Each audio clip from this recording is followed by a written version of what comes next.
मगाशी तुम्ही बोलताना की ज्या जागा 5 टर्म सलग हरलेले आहेत त्या जागा आम्हाला द्याव्यात असं तुम्ही मागणी केली. त्याच्यातल्या द्या, त्याच्यातल्या तुम्ही आम्हाला द्या. बरं, पण त्याच्यातल्या जागा तुम्हाला का द्याव्यात? तिथं तुमची ताकद असेल तर तुम्हाला मिळेल ना. त्यांच्यापेक्षा तुमची ताकद जर तिथं कमी असेल तर फक्त आम्ही 5 टर्म हरलो म्हणून आम्ही तुम्हाला देतो असं कसं नाही देईल? तुम्हाला असं जे तुम्हाला मग तुम्ही असं आम्ही वेगळं लढलो तर तुमचं दुखणं का? मग तुम्ही बी टीम का म्हणताय आम्हाला? आम्ही तिथं असं तुम्हाला मदत करायला ज्यावेळेस असं कुठं होतं का? तुम्ही असं त्यांना दाखवून दिलं असं आहे की तुम्हाला ऍडजस्टमेंट का? तुम्हाला असं वाटतं का? ऐकून घ्या, आता ऐकून घ्या. तुम्हाला असं वाटतं का आम्ही असं बॅग वापरणारे झालो पाहिजे म्हणून?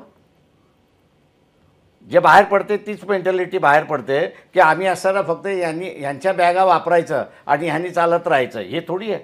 नाही, पण बाळासाहेब सहभाग करून घेणार त्यांना असं दाखवून दिलं का? सहभाग दाखव.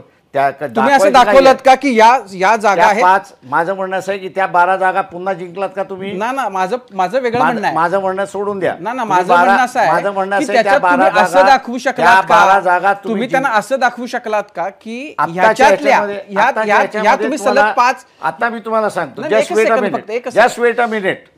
नांदेडची सीट घ्या, सोलापूरची सीट घ्या, किंवा सांगलीची सीट घ्या. आम्ही 2.25 लाखापर्यंत आहोत. काँग्रेसची मतं आहेत ती मुसलमानांची मतं आहेत. आता मी आरोप करायचा का की तुम्ही मुसलमानांच्या मताचे मालक झालेत म्हणून मी पडलो? तुम्ही असं ॲनालिसिस करायला तयार नाही आहात. तुम्ही सगळेजण असं वंचितांचा जो ग्रुप आहे या समाज व्यवस्थेमधला, त्यांनी वरती येऊच नये अशी मेंटॅलिटी मला दिसते. And I am fighting against that.